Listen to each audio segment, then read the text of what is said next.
In 1976, Steve Wozniak offered his personal computer design to Hewlett-Packard, where he worked as an engineer.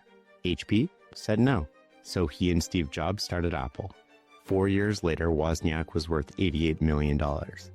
Then he did something that Silicon Valley still doesn't quite understand, something that violated every rule of how you're supposed to win in the Valley. The man who created the computer that built Apple into a Fortune 500 company never wanted to run a company at all. He just wanted to stay at the bottom of the org chart, building cool stuff. This is the story of the founder who won by refusing to play the game everyone else was playing. Welcome to Outliers. I'm your host, Shane Parrish. This show is all about learning from others, mastering the best of what they've figured out so you can use their lessons in your life. While Steve Jobs was building a mythology, Wozniak was in his HP cubicle designing computers on paper because he couldn't afford the parts. While Jobs dreamed of changing the world, Wozniak just wanted to impress the homebrew computing club. But here's what almost no one understands.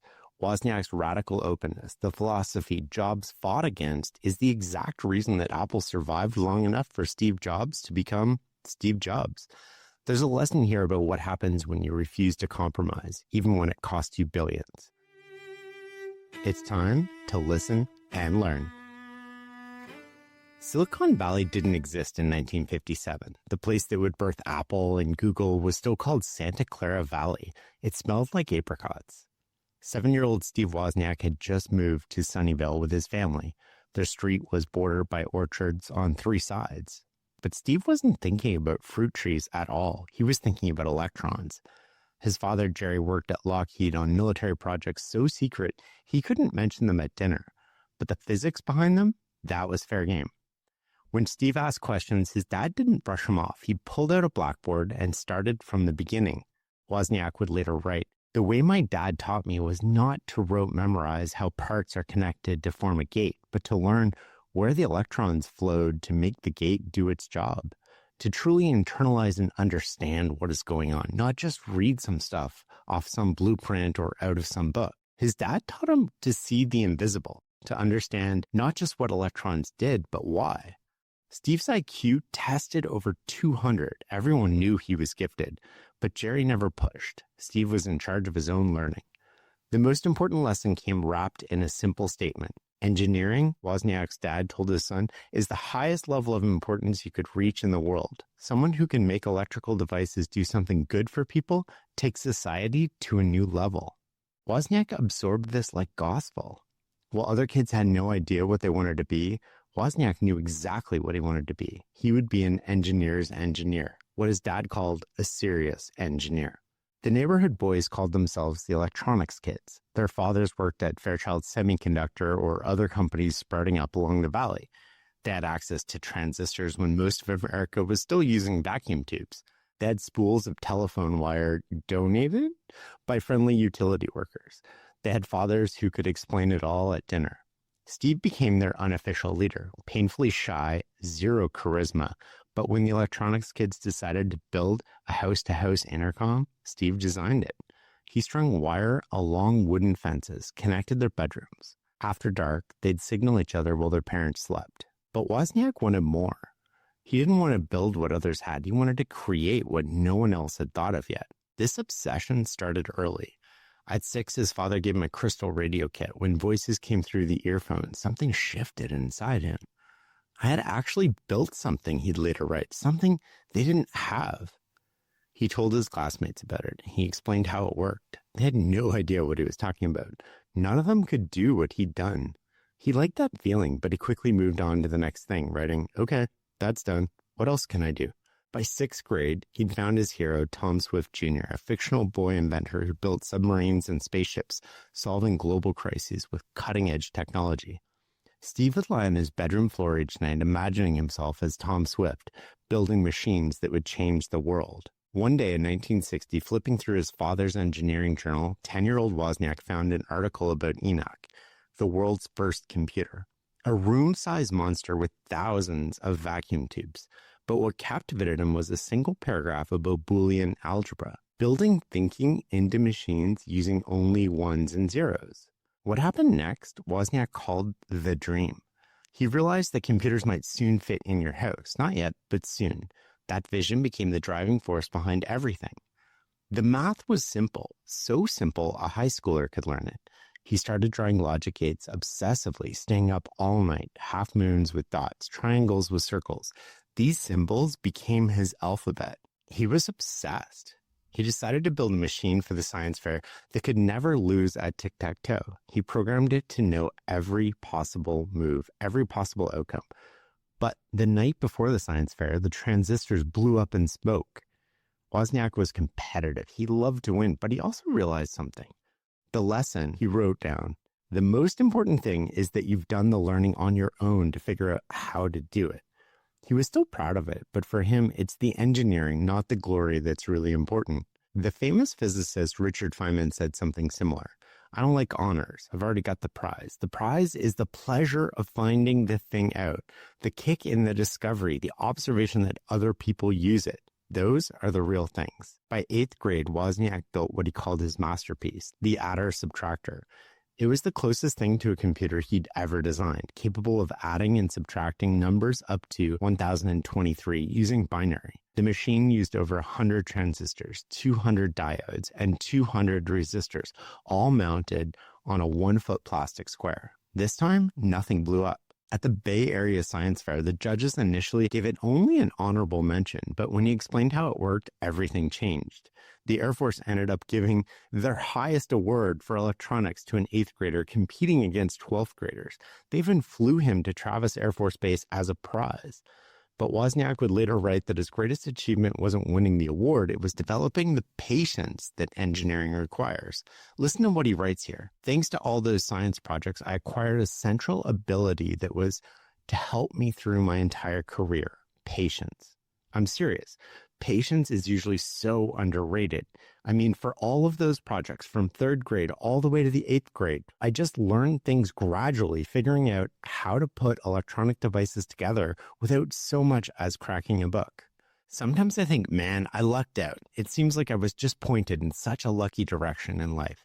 This early, learning of how to do things one tiny little step at a time, I learned not to worry so much about the outcome, but to concentrate on the step I was on and to try to do it as perfectly as I could when I was doing it. Not everyone gets this in today's engineering community, you know? Throughout my career at Apple and other places, you always find a lot of geeks who try to reach levels without doing the in-between ones first, and it won't work. It never does. That's just cognitive development, plain and simple. You can't teach somebody 2 cognitive steps above from where you are. High school was brutal for Wozniak's social life. Other kids were flirting and making small talk that Steve couldn't even relate to. Imagine being smarter than nearly every adult on the planet and being stuck in high school. He retreated deeper into electronics, but he found one way to connect with his peers, pranks.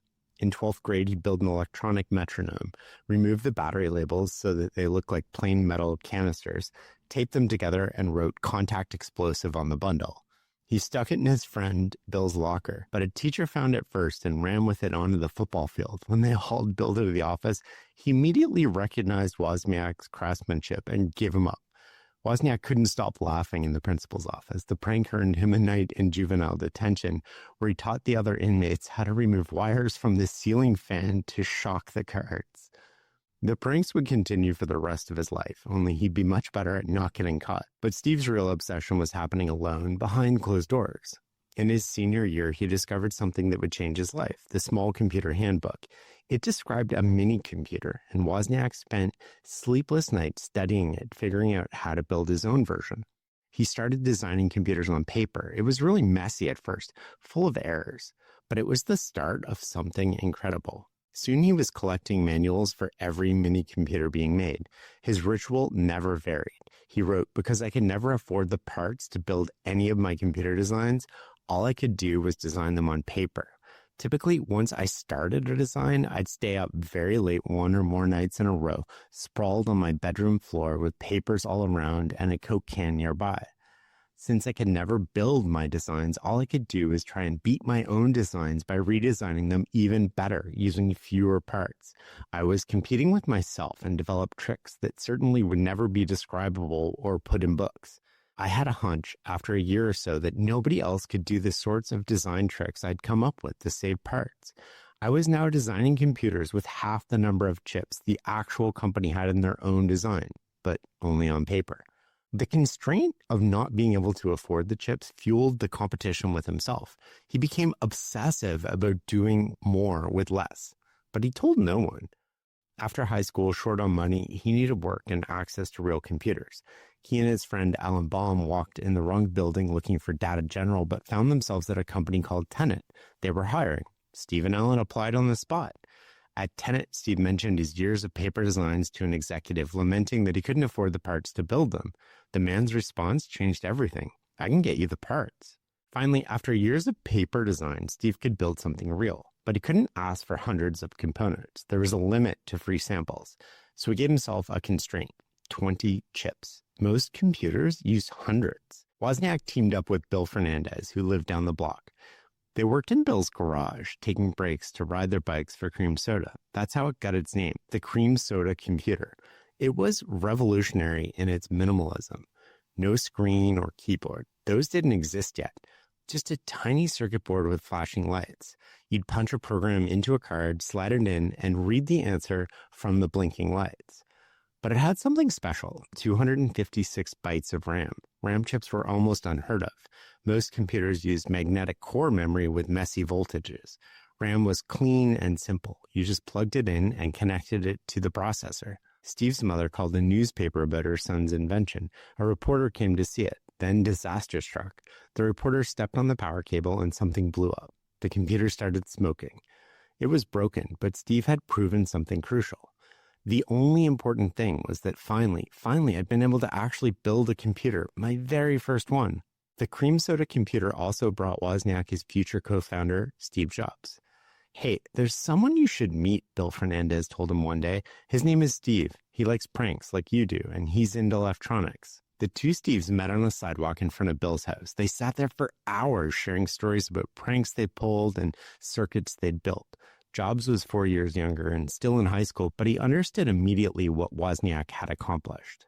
It was really hard for me to explain to people the kind of design stuff I worked on, Wozniak wrote, but Jobs got it right away. By 1971, their friendship took a new turn. Wozniak discovered an article about phone freaks, people who'd figured out how to make free phone calls by playing specific tones into the payphone. So Wozniak and Jobs decided to test to see if the article was true. They got in a car and headed for the Stanford Linear Accelerator Center, which had at the time one of the greatest technical libraries in the world. They searched for phone manuals to find the right tones. While the article mentioned some, it didn't mention them all. Listen to what he writes here. This is awesome. I was flipping around and suddenly stopped on a page. There it was, a complete frequency list. Sure enough, just as the article said, a 1 was composed of 700 Hz and 900 Hz tones together. A 2 was composed of 700 Hz and 1100 Hz. I froze. I grabbed Steve and nearly screamed in excitement that I'd found it. We both stared at the list, rushing with adrenaline. We kept saying things like, oh shit, and wow, this thing is for real. I was practically shaking with goosebumps and everything. It was such a eureka moment. We couldn't stop talking all the way home. We were so excited.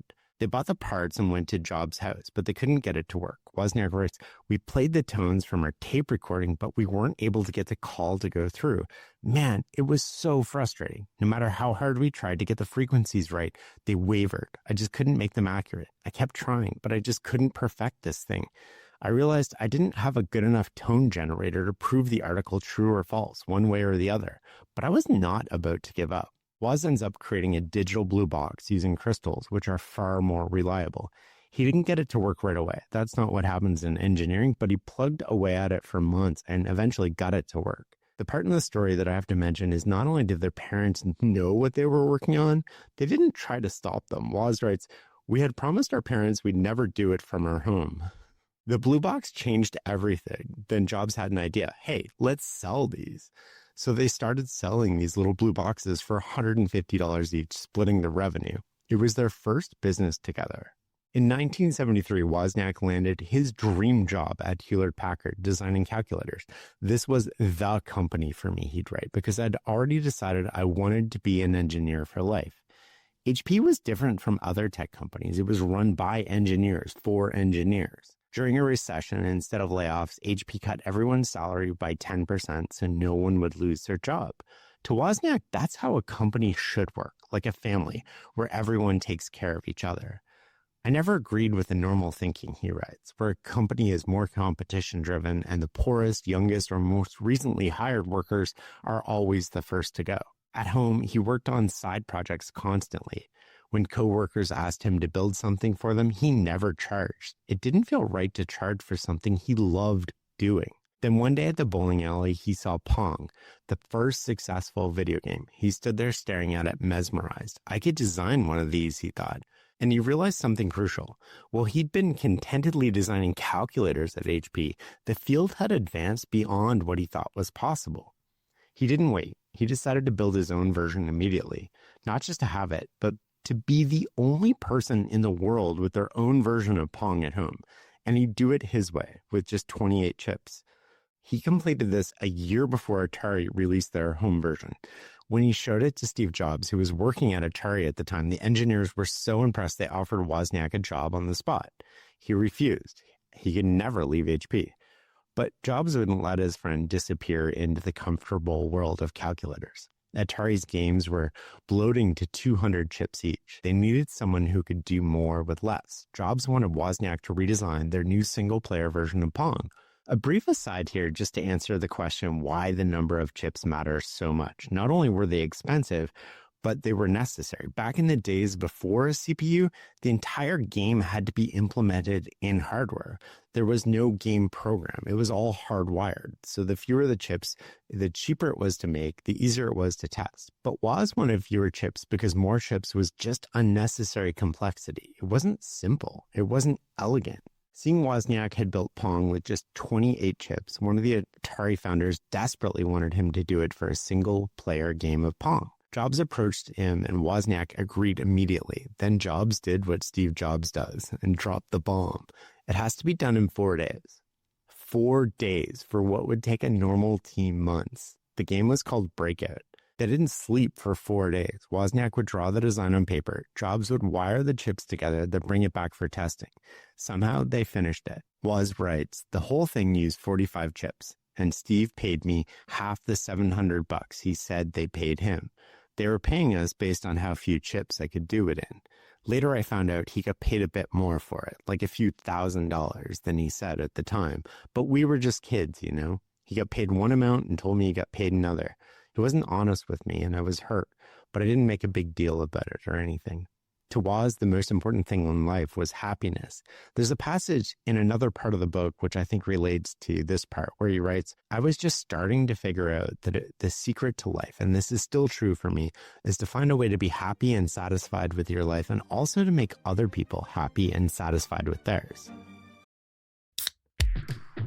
Athletic Brewing Company crafts award-winning non-alcoholic beers for those who want to be part of every round. With over 185 flavor awards, they're exceptional NA beers that fit your lifestyle and any social occasion. Summer's full of good times, and Athletic fits right in. Go to athleticbrewing.com to have brews delivered to your door, or find them at a bar, restaurant, or store near you. Near beer. Athletic Brewing Company. Fit for all times. March 5th, 1975. It's a cold, drizzly evening in Menlo Park where 30 men are gathered in Gordon French's garage pulling up folding chairs, their breath visible in the chilly air. That was the day the computer revolution started. It was the very first meeting of the Homebrew Computer Club. Wozniak sat among them regretting his decision to come. His friend Alan had said, this was about TV terminals, but when the men around him were throwing around terms he'd never heard, Intel 8080, 8008, 4004, they were waving around a magazine with something called the Altair on the cover. These weren't TV terminal people. These were computer people. Wozniak, an HP calculator designer who built games on the side, felt completely out of place. I felt so out of it, Woz remembered. Under my breath, I'm cursing Alan. I don't belong here. When the introductions came around, he mumbled something about working at HP on calculators. He stayed only because he was too shy to leave. But at the end, someone passed around data sheets for a microprocessor, the Intel 8008. Wozniak took one home, figuring he'd at least learn something from this awkward evening. But that night changed everything. Back in his apartment, Wozniak studied the datasheet. The 8008 had instructions for adding and subtracting from memory. Simple operations, but Wozniak knew exactly what they meant. And then it hit him. All those mini computers he designed on paper for years, they were just like this, except now the entire CPU was on a single chip instead of dozens of them. The Altair everyone was excited about, it was basically his cream soda computer from 5 years ago built with a microprocessor. It was as if my whole life had been leading up to this point, Wozniak wrote. His paper designs, his Pong game, Breakout, they all converged into a single vision. That night, the night of the first meeting, this whole vision of kind of a personal computer just popped into my head all at once, just like that. Right then, he started sketching what would become the Apple I. But this wouldn't be like the cream soda computer or the Altair with its primitive panel of switches and lights. Wozniak had already built a terminal that could display text on a TV screen. So why not combine them? Why not put the computer right inside the terminal? Every computer before the Apple I had a front panel of switches and lights, he noted. Every computer since has had a keyboard and a screen. Well, this seems obvious now. It wasn't in 1975. Loading a simple program into the Altair took half an hour of flipping switches. You had to know exactly which ones. On Wozniak's design, you could do it in under a minute. To see what was in the Altair's memory meant decoding patterns of blinking lights. On his design, you'd see it instantly on your screen. Still at HP, Wozniak went to the office early to study chip manuals. The Motorola 6800 processor cost $40 with his employee discount. Then he heard about the 6502, half the price, same functionality. At a tech show, he bought several for $20 each. Working alone in his HP cubicle before dawn and late into the night, fueled by TV dinners, he built his computer. The soldering took one night. Writing in the monitor program 256 bytes of code that would replace the front panel took several more, all done by hand on paper because he couldn't afford computer time. On Sunday, June 29, 1975, at 10 p.m., after hours of debugging, Wozniak typed on the keyboard. Letters appeared instantly on the screen. It's so hard to describe this feeling when you get something working on the first try. It's like getting a putt from 40 feet away. He didn't realize it then, but this was the first time in history anyone had typed on a keyboard and seen it appear on their own computer screen. That's just over 50 years ago today. Think how wild that is. At homebrew meetings, Wozniak would set up this computer after the main sessions. He was too shy to present to the whole group, but one-on-one, he was in his element. People were shocked. He'd used just 30 chips.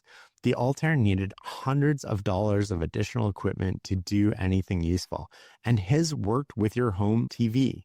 True to the homebrew spirit, Wozniak gave away his complete design, Xeroxing copies to anyone who wanted it, hundreds of copies. Steve Jobs watched the crowds gathering around Wozniak's table. By Thanksgiving, he noticed something Wozniak hadn't. The people at Homebrew are taking the schematics, but they don't have the time or ability to build it. So Jobs proposed selling printed circuit boards. People could buy the board, solder their own chips, and have a working computer in days instead of weeks. Make them for $20, sell them for $40. Wozniak hesitated. They'd need $1,000 just to get the boards printed. They'd have to sell at least 50 to break even. Were there even 50 people who'd want one? They were sitting in Steve Jobs' car when he said the words that changed everything. Well, even if we lose our money, we'll have a company. For once in our lives, we'll have a company. That convinced me, Woz wrote, to be two best friends starting a company. Wow, I knew right then that I'd do it. How could I not? The revolution had started in a garage with 30 engineers, and it had moved through Wozniak's mind in one night. Now it was about to become Apple Computer, though neither Steve knew that at the time. But first, Woz had to tell HP. He was, after all, their employee. To raise $1,000 they needed for printed circuit boards, Wozniak sold his HP 65 calculator for $500. Jobs sold his VW van for a few hundred more. They needed a name. Driving back from the airport one day, Jobs suggested Apple Computer. He'd just returned from an apple orchard in Oregon, though it was actually some kind of commune. They tried to think of something more technical sounding, but couldn't. Apple it is. But before they could officially start, Wozniak faced a dilemma that revealed everything about his character. Everything he designed while working at HP technically belonged to HP.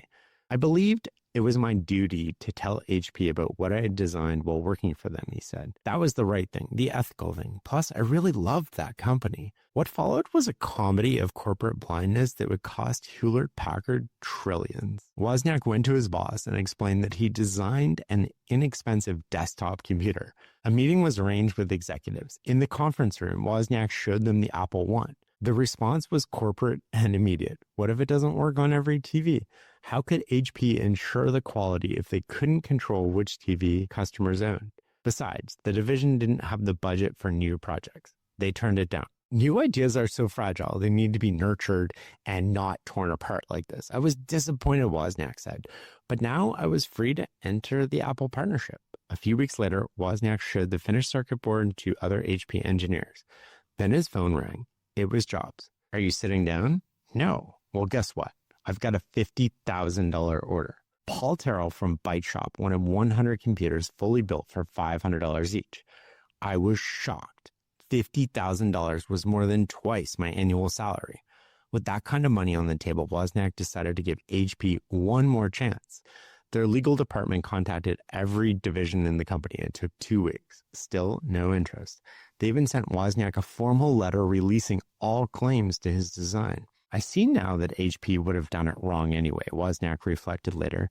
When they finally built a personal computer in 1979, it went nowhere. The Byte Shop order changed everything. Jobs negotiated cash on delivery. They borrowed money from Alan's father for parts. In January 1976, they set up shop in Steve Jobs' parents' garage, hiring friends to plug in chips into sockets for $1 a board. Wozniak tested each one. If it worked, they boxed it. If not, he'd find the problem, fix it, then box it. Jobs would drive the batches and collect cash. They priced it at $666.66 because Wozniak liked repeating digits. Neither of them knew the number's satanic connections until angry letters started arriving. Within months, they'd sold 150 computers. Other companies were now copying the Apple I's keyboard design and selling thousands. But Wozniak had already designed something better, the Apple II, and it was 10 times more powerful than the Apple I, and he knew it. Wozniak started designing the Apple II as soon as the Apple I was complete. This wasn't just an upgrade. This was a revolution. Color built in from the ground up, not tacked on later. Half as many chips, but twice as fast. High-resolution graphics, sound, game paddles, and basic language built right in.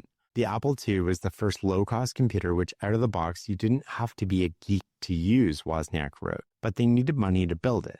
Despite selling thousands of dollars worth of computers, Wozniak still worked out of his apartment and Jobs from his bedroom. They started showing the Apple II to potential investors in Jobs' garage. Chuck Peddle from Commodore came by wearing a suit and a cowboy hat. Wozniak was thrilled. This was the guy who'd helped develop the 6502 chip. Wozniak showed off his creation, typing basic programs, displaying color spirals on the screen. Peddle was impressed. A few weeks later, they presented to Commodore's executives. Then Jobs made what Wozniak called the most ridiculous statement. You might want to buy this product for a few $100,000, Jobs told the executives. Then he added, plus you'd have to give us jobs working on the project. The meeting ended. Commodore called a few days later declining. They decided to build their own machine and cheaper without color, sound, or graphics. When Wozniak saw it months later at the West Coast Computer Fair, he was sickened. They could have had Apple, he said. They could have had it all.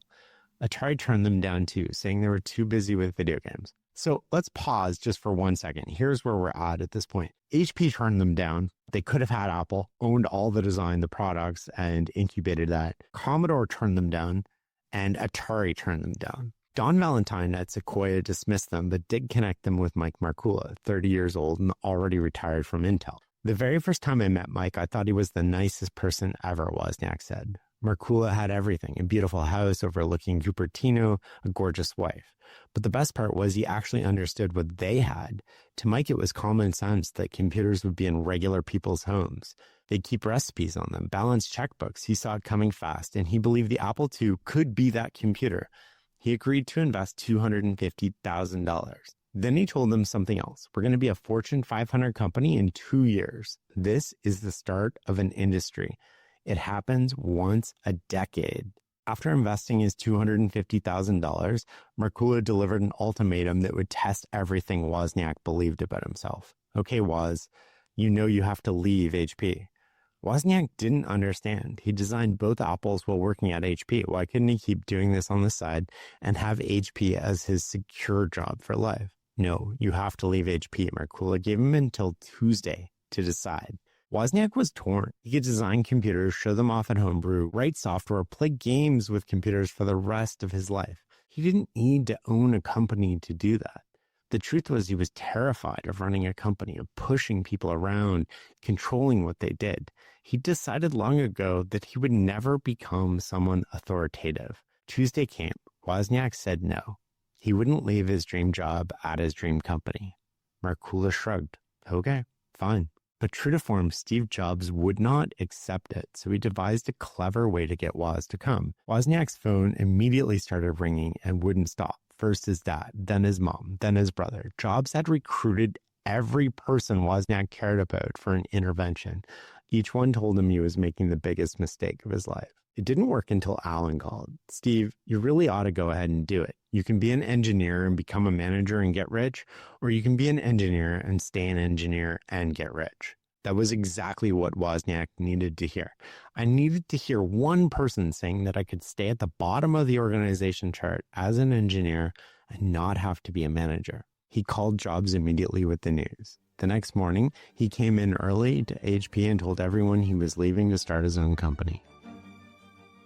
They were officially incorporated as Apple Computer in early 1977. Markkula had to meet with patent lawyers who went through every clever trick in Wozniak's design. They ended up with 5 separate patents that would become, as Wozniak put it, one of these patents in history that became very, very valuable. But there was one design decision that nearly destroyed Apple before it started. It came down to a simple question. How many expansion slots should the Apple II have? Steve Jobs wanted 2, one for a printer and one for a modem. That's it. Clean, simple, controlled. He'd grown up watching his adoptive father build things with pride, finished products, completed and perfect. You don't leave the hood of a beautiful car open. Wozniak wanted 8 slots. He'd been going to homebrew meetings, watching engineers share ideas and push boundaries. He understood something fundamental. The true power of the computer wasn't what it could do out of the box, but what it might become in the hands of creative users. Jobs was optimizing for elegance for the mythical average user who would walk into a store and just fall in love with this beautiful beige box. Wozniak, on the other hand, was optimizing for people who were just like him, the homebrew crowd, the engineers who would buy the first 1,000 units and become evangelists who would tinker. Jobs wanted to control the experience. Wozniak wanted to unleash it. The argument got heated, really heated.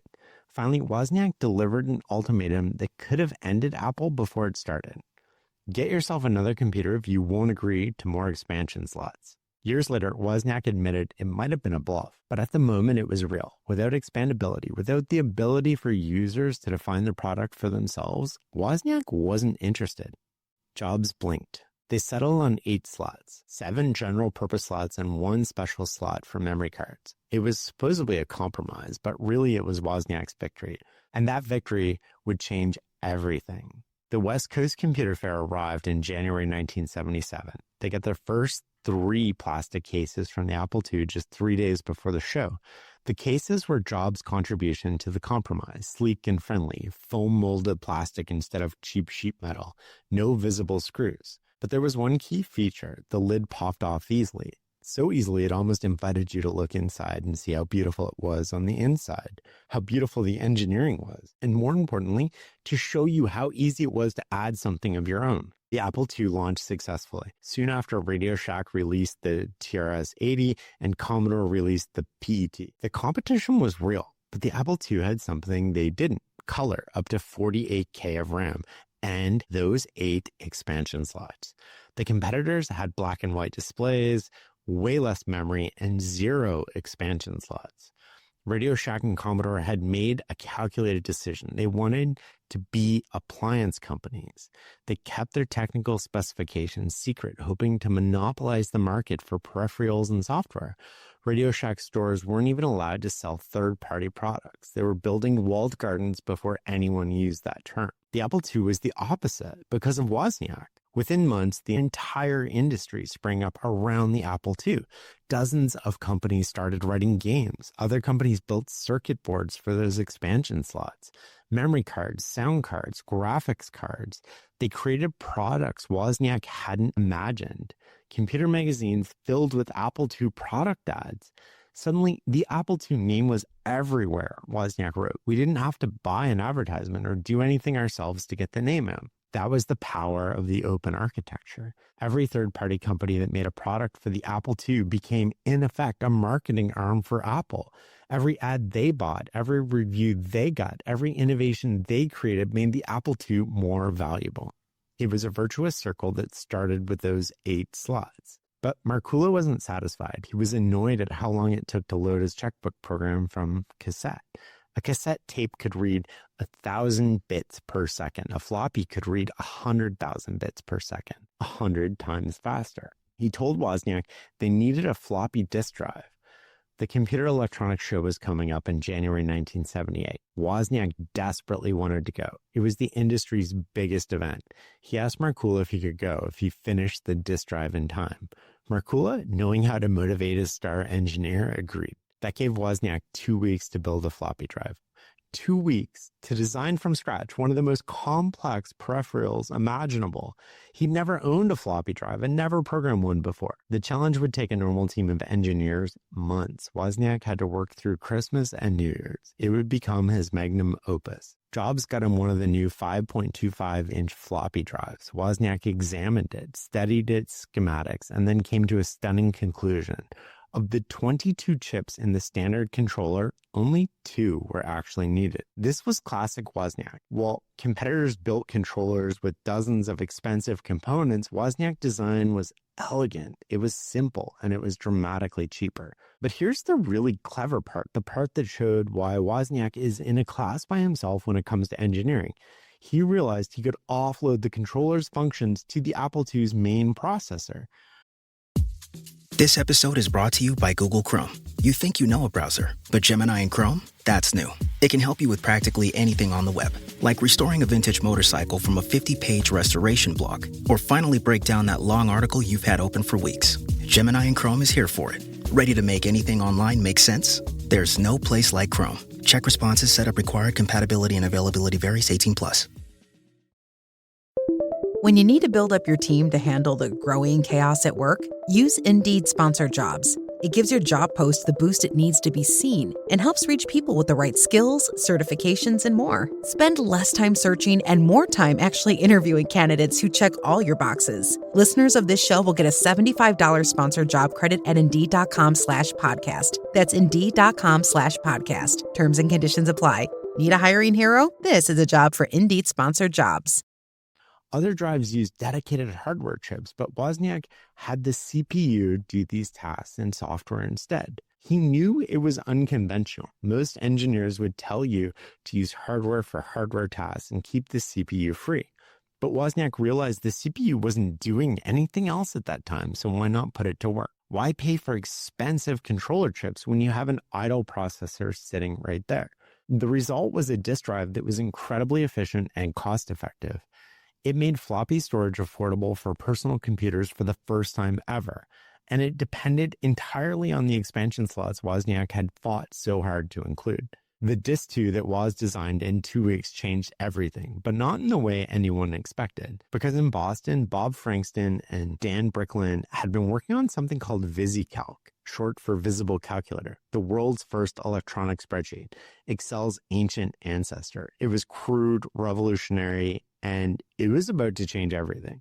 Before VisiCalc, if you wanted to run financial projections, you had a ledger book and a calculator, and you'd spend hours, maybe days, recalculating everything by hand every time you changed one assumption. When your sales manager called with new numbers, you'd have to start all over again. VisiCalc changed everything. It was Excel before Excel. You could change one cell and watch all the numbers ripple through instantly. For the first time, a middle manager could sit at their desk and ask, "What if?" repeatedly without calling accounting. But here's what Apple didn't realize until later. VisiCalc could only run on the Apple II. And this wasn't because of some brilliant strategy. It was completely accidental. The Apple II just happened to be the only computer with everything VisiCalc needed. Enough RAM to hold the spreadsheet, a proper keyboard, Wozniak's floppy disk could load it quickly, and a high-resolution display to see the columns clearly. All the other computers couldn't run it. They were stuck with 4K of memory and no disk drives. By the time they caught up, Apple had already captured a lot of the business market. VisiCalc became the first killer app, software so compelling it sold the hardware. Before VisiCalc, when a manager asked, "Why do I need a $2,000 computer?" there was no good answer. But VisiCalc gave them one. It will save you 40 hours a month on financial planning. Productivity would be unleashed. Apple went from selling 1,000 units a month to selling 10,000. Overnight, business people became 90% of their market. Apple didn't chase the business market. The business market came to them because the spreadsheets program revealed something nobody knew existed: every middle manager's desire to become their own financial analyst. Apple thought they were selling to hobbyists. Instead, they'd accidentally built the perfect business machine. With money pouring in, they turned to the Apple III. After everything they'd learned, what could possibly go wrong? On December 12, 1980, Steve Wozniak became one of the richest people in America. That morning, Apple went public. The company that 4 years earlier had been two guys in a garage was now worth almost $2 billion. It was the most successful IPO since Ford Motor Company in 1956. The IPO created an estimated 300 millionaires. Steve Jobs' stake was worth $217 million. Mike Markula saw his $250,000 investment turn into tens of millions. The parking lot at Apple headquarters changed overnight. Hondas and Toyotas were joined by Porsches and Mercedes. The company, built on the joy of making something new, suddenly had shareholders, quarterly earnings reports, Wall Street analysts. The freewheeling culture that had produced the Apple II was now subject to the relentless demands of public market. But something else happened that December morning, something that revealed the fundamental difference between Steve Wozniak and almost everyone else in Silicon Valley. Wozniak looked around at his colleagues, the engineers who'd helped him debug code at midnight. Many of them, the ones who'd joined just a bit later, weren't celebrating. They hadn't gotten stock options. Steve Jobs and the board had decided they didn't qualify. This bothered Woz a lot. So he did something corporate executives still struggle to explain. He took his own shares and sold them at a deeply discounted price to 40 colleagues who'd been left out after the IPO. He was giving away shares to people he felt deserved them. He called it the Woz plan. For many, it was life-changing. It meant buying their first house, achieving financial security the company had denied them. One recipient was Dan Cottle, Steve Jobs' oldest friend, who'd been there from the beginning, but whom Jobs had refused to give stock to. Years later, someone asked Wozniak why he did it. His answer was simple. It was the right thing to do. Well, Wall Street celebrated the Apple III was dying on people's desks. Launched 7 months before the IPO, it was supposed to be Apple's future, the serious business computer that would make the Apple II look like a toy. Management was so confident they canceled all Apple II development, betting everything on the new machine. But the Apple III was overheating, badly. Steve Jobs had mandated no cooling fans and no visible air vents. They were noisy and inelegant. To dissipate heat, they added a heavy aluminum case, but it couldn't keep up. Integrated circuits would physically expand and pop out of their sockets. Screens displayed garbage. Systems crashed constantly. Sometimes floppy disks came out of the drive visibly melted. Apple's official technical support advice became legendary. When customers called about system failures, technicians would tell them to lift the front of the computer 3 to 6 inches off their desk and drop it. The physical shock might reset the loose chips. The official fix for the computer, worth thousands of dollars, was to drop it on your desk. To Wozniak, the cause was simple. The Apple III had been designed by the marketing department and not by the engineers. Jobs had pushed his aesthetic vision without regard for technical feasibility, something he would do over and over again, and often it worked out. The case was finalized before the motherboard, forcing engineers to cram immature technology into a space that was too small. This was the complete opposite of the Apple II. The Apple II started with brilliant engineering and built the product around what worked. The Apple III started with how it should look and forced the engineering to comply. This is a tension that still exists today. What made it painful for Woz was that his Apple II was thriving. While the Apple III failed, the Apple II was becoming the best-selling computer in the world.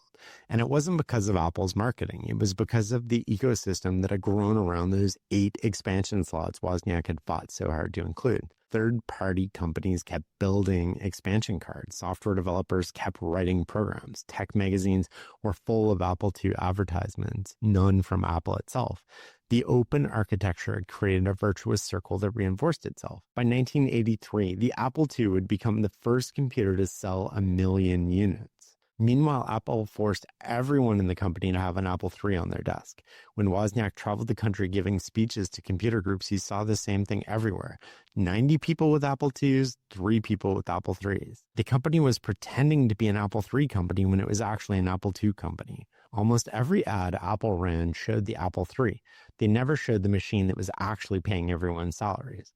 In today's money, they'd lost at least $1 billion on the Apple III, all of it subsidized by the Apple II's success. The ecosystem Wozniak had fought Steve Jobs to create was now funding the failure of Jobs' closed system vision.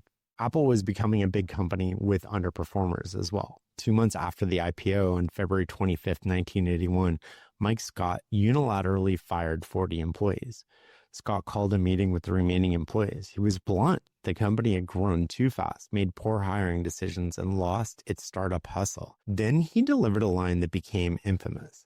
I used to say that when being a CEO at Apple wasn't fun anymore, I'd quit.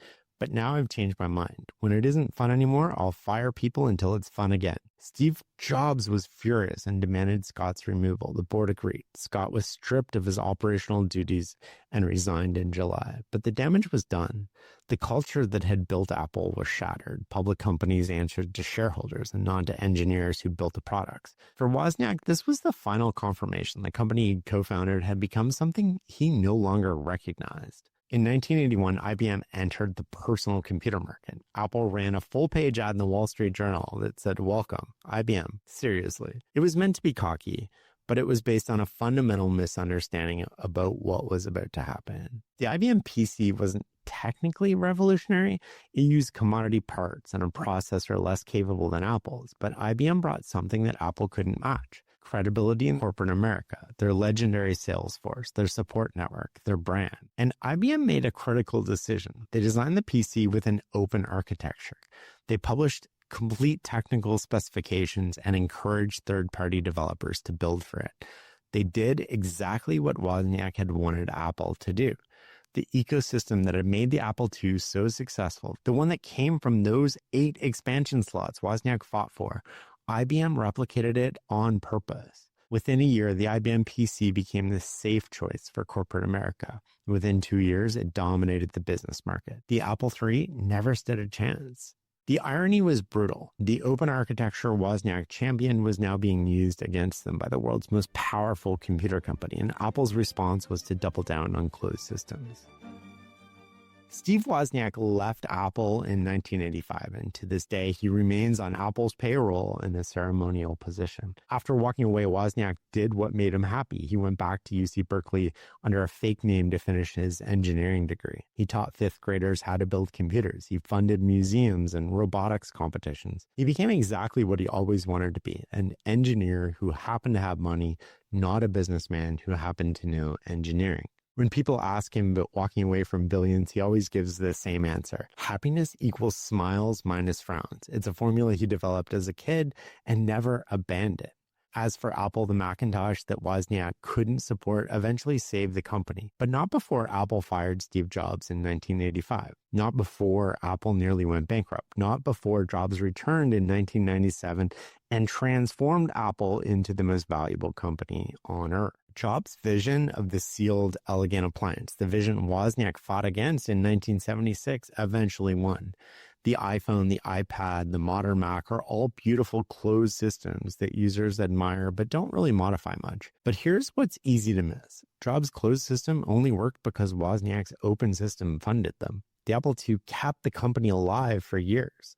Its profits bankrolled everything that came after. Those 8 expansion slots Wozniak fought for became the financial engine that allowed Jobs to eventually build his vision. Steve Jobs once said, "I could never have built Apple without Woz, and I think Woz could have built Apple without me, but it would have been a very different Apple." 2 philosophies, 2 Steves, and somehow they both ended up being right. That's what made Wozniak an outlier. It wasn't his genius, though that was real. Not his generosity, though that was extraordinary. What made him an outlier was his refusal to compromise on what he believed a computer should be, what a company should be, and what a person should be. He stayed true to himself, even when it cost him everything. Instead of my usual reflections and rules at the end, I want to read you some excerpts at the end of the book that I think are the most valuable part of this book. At the very back of Wozniak spells out his rules to live by, and these are incredible. First, believe in yourself. Here's what Woz writes. You need to believe in yourself. Don't waver. There will be people, and I'm talking about the vast majority of people, practically everybody you'll ever meet, who just think in black and white terms.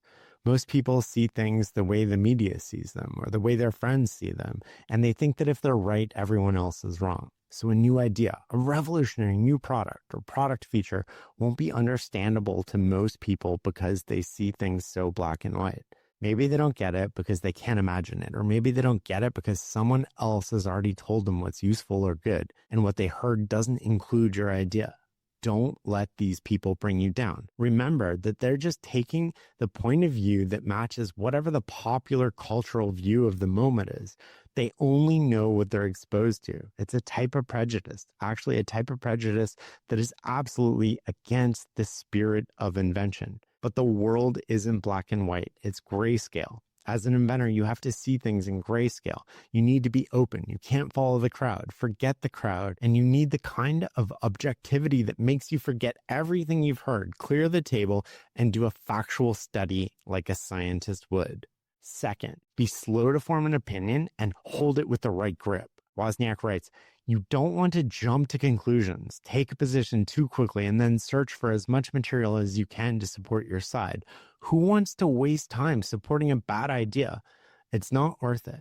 That way of being stuck in your ego. You don't want to just come up with any excuse to support your way. Engineers have an easier time than most people seeing and accepting the grayscale nature of the world. That's because they already live in a grayscale world, knowing what it is to have a hunch or a vision about what can be, even though it doesn't exist yet. Plus, they're able to calculate solutions that have partial values in between all and none. Third, on coming up with something new, Wozniak writes, the only way to come up with something new, something world-changing, is to think outside of the constraints everyone else has. You have to think outside the artificial limits everyone else has already set. You have to live in the grayscale world, not in the black and white one, if you're going to come up with something no one else has thought of before. Fourth, nothing good has ever been invented by a committee. Wozniak writes, most investors and engineers I've met are like me. They're shy and they live in their heads. They're almost like artists. In fact, the very best of them are artists, and artists work best alone, best outside of corporate environments, best where they can control an invention's design without a lot of other people designing it for marketing or some other committee. I don't believe anything really revolutionary has ever been invented by committee, because the committee would never agree on it. Why do I say engineers are like artists? Engineers often strive to do things more perfectly than even they think is possible. Fifth, work alone. Wozniak writes, if you're that rare engineer who's an inventor and also an artist, I'm going to give you some advice that might be hard to take. That advice? Work alone. When you're working for a large structured company, there's much less leeway to turn clever ideas into revolutionary new products or product features by yourself.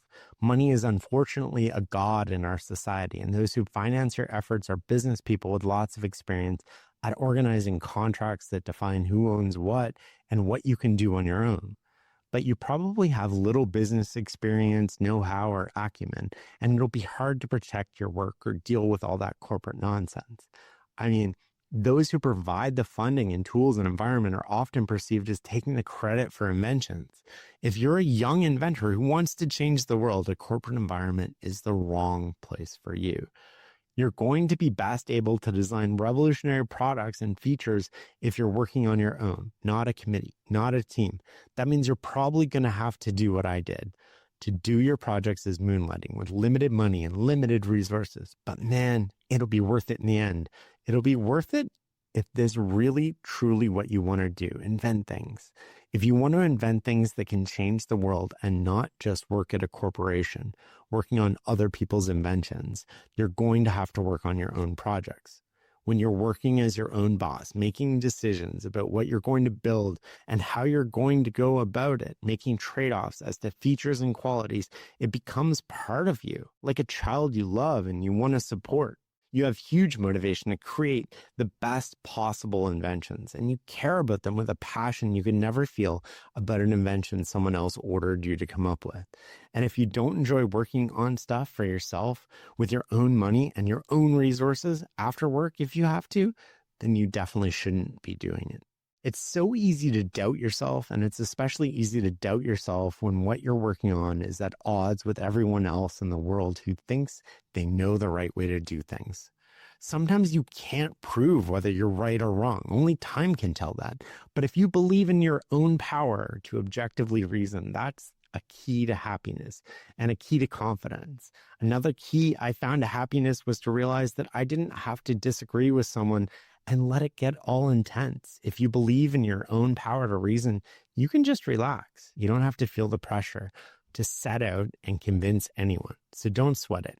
You have to trust your own designs, your own intuition, and your own understanding of what your invention needs to be. Thank you for listening and learning with me. I will see you next week.